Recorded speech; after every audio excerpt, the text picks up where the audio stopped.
again. I've had several questions asked me from chat. That's what I'm looking down for. And I'm going to start answering them, guys. Shane asked me which Hogwarts house Ball would be in and why. And honestly, I would probably say Gryffindor. And because that just seems to be the best thing for him.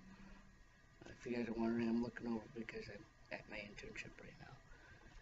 The next question he asked was, who has had the most influence on Ball? And I'd probably go with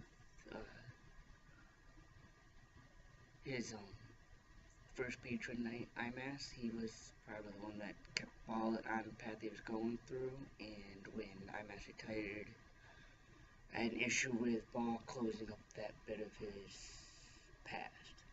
So it was tough to do, but I figured that one out.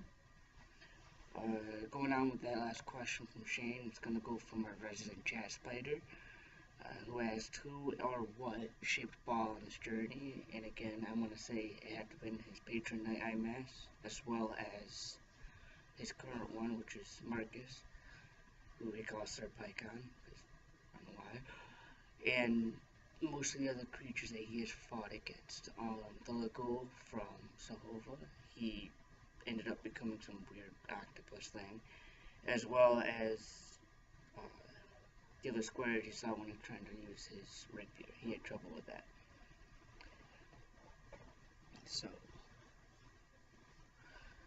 Sayana asked about what future goals I had for Ball.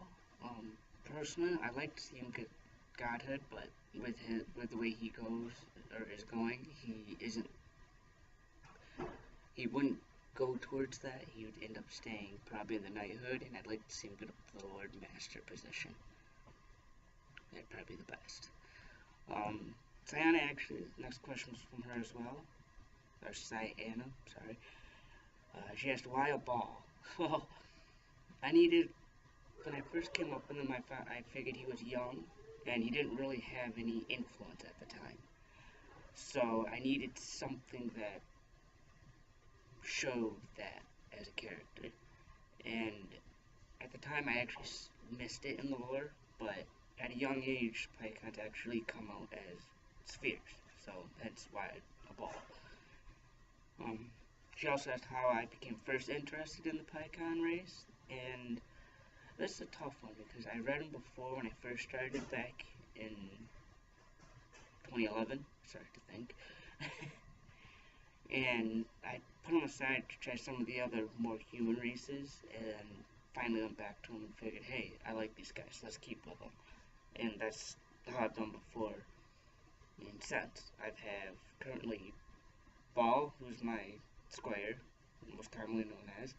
I have Switch, who's in Sahova. And I have Weft, which, if you guys are wondering, it's W-E-F-T, and that is a looming term, I guess. It's for knitting. And then and Spoons, who I have as a wilderness survivalist out in, he's from Pyconia, which I guess is in the Unforgiving part. This one amused me. I'm not sure how to answer this one. Sayana also asked if Pycons could dance, how would they? And unfortunately, Pycons, I would assume, can dance. They do have bodies. They can do everything else that humans and other races can do, according to the lore and tarot. As for how they would dance, I'm not entirely sure. They don't have joints or muscles or ligaments or tendons, so I'm going to imagine it's going to be really fluid and probably not very traditional in the senses of every other race. So, about 4.5 minutes in, I really don't have much more to say after this, so I'm going to see you guys later and have fun.